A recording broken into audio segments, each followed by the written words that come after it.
Assalamualaikum warahmatullahi wabarakatuh. Perkenalkan, nama saya Umi Saifatur Rohimah, biasa dipanggil Iva. Saya mahasiswa dari Stikes Maharani Malang, S1 Keperawatan. Saat ini saya telah mengikuti pelatihan Certificate Meeting in Diabetes Care atau CMDC Batch 3 pada hari Rabu tanggal 8 Januari tahun 2025 dengan trainer Dr. Dito Anurogo, MSc PhD Ken, dan dimoderatori oleh Siti Huria. Pelatihan yang diselenggarakan oleh SS Management ini berisikan tentang diabetes. Diabetes adalah masalah kesehatan global dengan prevalensi yang meningkat termasuk di Indonesia. Nah, yang pertama-tama untuk gejala awal dari diabetes itu sendiri yaitu pertama poliuria atau sering buang air kecil, yang kedua polidipsia atau haus berlebihan, yang ketiga penurunan berat badan yang tanpa sebab, dan yang keempat polistagia atau kelaparan ekstrim, dan yang kelima kelelahan dan kelemahan. Itu sering sekali terjadi. Dan untuk selanjutnya yang keenam penglihatan tuh kabur, yang ketujuh luka yang lambat sembuh dari lukanya itu, jadi dia tuh bakalan lama kering gitu, kebanyakan seperti itu.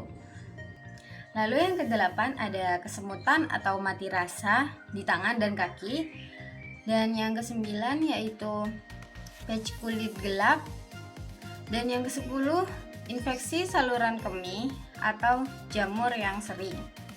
Dan yang terakhir yaitu peningkatan resiko penyakit pada kardiovaskuler atau jantung. Nah, untuk selanjutnya kita masuk ke metode pengujian glukosa. Nah, ini ada beberapa metode. Yang pertama yaitu finger stick atau tes cepat dengan jarah dari ujung jari. Jadi itu kita hanya menusuk ujung jari kita sampai mengeluarkan darah atau ujung jari pasien. Lalu darah tersebut diberikan ke stick kecil untuk mengukur diabetes tersebut, lalu dimasukkan ke alat pengukuran gula darah. Yang kedua yaitu CGM, pemantauan glukosa real time dengan sensor di bawah kulit. Dan yang ketiga yaitu flash glucose monitoring. Glukosa diukur dengan memindai sensor. Lalu yang keempat ada tes glukosa urin, yaitu tes sederhana untuk mendeteksi kadar glukosa dengan cara mengetes lewat urin kita atau urin pasien. Yang kelima yaitu OGTT atau tes toleransi glukosa oral setelah konsumsi larutan glukosa. Yang keenam yaitu HbA1c, pengukuran kadar glukosa jangka panjang yang terjadi 2-3 bulan. Dan yang ketujuh yaitu non-inovatif, teknologi baru seperti sensor optik atau biofluida. Dan yang kedelapan yaitu salva testing, pengujian glukosa dari air liur pasien. Yang kesembilan yaitu sweat monitoring, pengukuran glukosa dari keringat. Dan yang kesepuluh yaitu smart contact lens, lensa kontak untuk memantau glukosa lewat air mata. Dan yang terakhir ada machine learning, algoritma untuk analisa data glukosa secara personal. Nah, setelah itu kita masuk ke cara diet bagi penderita diabetes yang benar. Yang pertama yaitu ada diet mediterrana atau diet yang memakan buah, sayur, ikan, dan mengurangi daging merah serta permen. Ikan yang dimaksud yaitu ikan laut ya. Yang kedua yaitu diet rendah karbohidrat seperti mengurangi makanan manis-manis atau kurangin makanan yang mengandung gula seperti nasi juga bisa, karena itu bisa dapat mengontrol gula darah dalam tubuh kita. Terus setelah itu yang ketiga diet berbasis tumbuhan. Nah, ini berfokus pada biji-bijian, pada sayur dan buah. Itu kan tumbuhan biasanya mengandung glukosa yang alami, jadi itu cukup untuk dikonsumsi untuk tubuh kita. Biasanya itu diet itu digunakan untuk penderita diabetes 2. Lalu ada makanan indeks glikemik rendah yang bisa menstabilkan gula darah dengan makanan seperti biji-bijian serta kacang-kacangan. Selanjutnya lemak sehat, sumber dari alpukat, kacang-kacangan, minyak zaitun untuk sensitivitas insulin. Yang keenam, makanan kaya protein. Tapi proteinnya yang tanpa lemak ya, protein tanpa lemak seperti unggas, ikan, dan kacang-kacangan. Lalu yang ketujuh ada serat. Serat itu dapat meningkatkan rasa kenyang dan menjaga stabilitas gula darah kita. Selanjutnya ada pengaturan waktu makan, jadwal makannya itu teratur. Kayak kalau satu hari itu 3 kali entah 2 kali, tapi itu teratur di jam yang sama. Lalu ada rencana nutrisi personal. Diet itu disesuaikan dengan gaya hidup dan kebutuhan individu kita. Lalu selanjutnya ada suplemen nutrisi, contohnya ada vitamin D dan magnesium sesuai kebutuhan spesifik. Dan yang terakhir ada pemantauan dan penyesuaian menggunakan alat seperti GCM untuk mengoptimalkan diet. Nah, untuk selanjutnya kita masuk kepada aktivitas fisik pada penderita diabetes. Yang pertama, sensitivitas insulin, rajin olahraga itu meningkatkan efisiensi insulin kita. Yang kedua yaitu pengolahan berat badan, aktivitas fisik seperti ya olahraga juga makannya teratur, jadi kita menjaga berat badan kita agar gula darah kita juga terkontrol. Dan yang ketiga ada kesehatan kardiovaskular atau kesehatan jantung yang dapat mengurangi resiko penyakit jantung serta stroke. Dan yang keempat ada kontrol gula darah, aktivitas seperti berjalan dan berenang membantu menstabilkan gula dalam darah kita. Kesehatan mental itu dapat mengurangi stres, kecemasan, serta depresi. Itu juga sangat penting agar gula dalam darah kita itu selalu terkontrol ya. Lalu ada kekuatan otot, itu dapat meningkatkan fleksibilitas dan mencegah cedera. Dan selanjutnya ada kualitas hidup, meningkatkan energi dan interaksi sosial. Dan selanjutnya adalah pencegahan komplikasi, mencegah retinopati, dan komplikasi lainnya. Dan selanjutnya yaitu pola tidur. Jadi penderita diabetes itu harus memperbaiki pola tidurnya. Tidurnya itu harus cukup 8 jam setiap hari, tidak boleh kurang dan tidak boleh lebih. Jadi penderita diabetes itu lebih baik jangan begadang. Yang selanjutnya yaitu manfaat jangka panjang, meningkatkan umur panjang dan mengurangi risiko penyakit lainnya.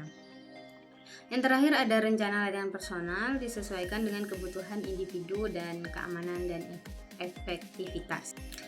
Nah, untuk selanjutnya kita masuk ke pengelolaan diabetes dengan obat-obatan. Nah, yang pertama, diabetes itu bisa diobati dengan cara terapi insulin.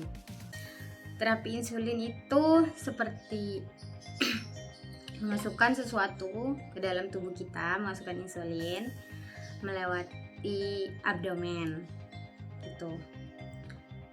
Yang terapi insulin itu terdiri dari rapid acting yang bisa mengendalikan gula darah saat makan. Contohnya insulin Humalog dan Apidra. Dan yang kedua ada short acting, digunakan untuk sebelum makan. Jadi disuntikkan sebelum makan ya. Itu contohnya Humulin R. Dan yang selanjutnya ada intermediate acting, untuk kebutuhan basal diminum 2 kali sehari. Contoh Humulin N. Dan selanjutnya ada long acting, menjaga insulin stabil hingga 24 jam. Contohnya Lentus. Selanjutnya ada ultra long acting, bertahan lebih dari 24 jam. Contoh Tesiba.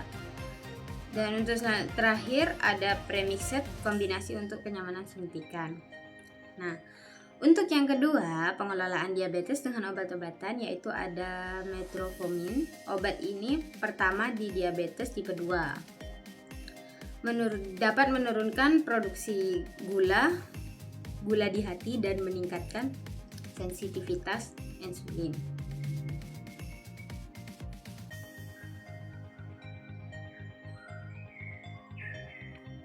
Dan untuk selanjutnya ada sulfonylurea, merangsang pelepasan insulin tetapi dapat menyebabkan hipoglikemia dan penambahan berat badan. Contoh obatnya glipizide.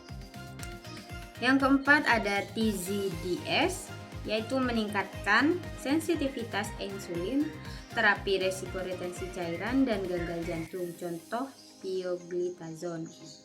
Jadi itu dikonsumsi untuk pasien yang juga mengalami gagal jantung.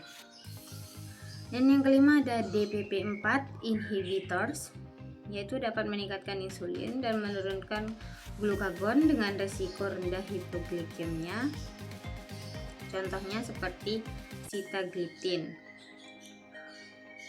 Yang keenam ada GLP-1 reseptor agonitis, meningkatkan insulin, menekan glukagon, membantu rasa kenyang dan menurunkan berat badan. Dan yang ketujuh ada SGLT2 inhibitors, yaitu dapat mengeluarkan glukosa melalui urin baik untuk jantung dan ginjal. Dan yang kedelapan ada alpha glucoside inhibitor, yaitu dapat mengendalikan gula darah setelah makan dan memperlambat penyerapan karbohidrat. Dan untuk yang selanjutnya yaitu ada melgitins, dapat merangsang pelepasan insulin cepat sebelum makan dengan resiko hipoglikemia lebih rendah. Dan yang ke-10 ada terapi kombinasi, yaitu menggabungkan obat-obatan untuk hasil optimal. Dan yang terakhir ada inovasi baru, obat dual agonis, GLP-1 oral, dan terapi mikrobioma yang dapat menjanjikan pengolahan diabetes yang lebih baik. Baik, itu tadi materi-materi yang sudah saya dengarkan pada saat webinar pada hari itu dan sudah saya pelajari. Untuk selanjutnya yaitu saran saya adalah lebih baik lagi untuk kedepannya dan lebih aktif lagi agar saya dapat terus mengikuti webinarnya. Lalu kesan saya yaitu saya sangat senang mengikuti webinar ini, dengan itu saya mendapatkan pengalaman, pelajaran baru, serta teman-teman yang baru.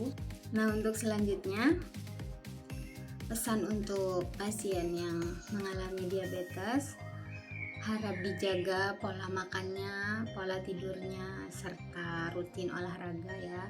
Dan jangan lupa memberikan insulin, menyuntikkan insulin agar diabetesnya cepat sembuh dan tidak terlalu parah. Sekian video dari saya, kurang lebihnya saya mohon maaf. Wassalamualaikum warahmatullahi wabarakatuh.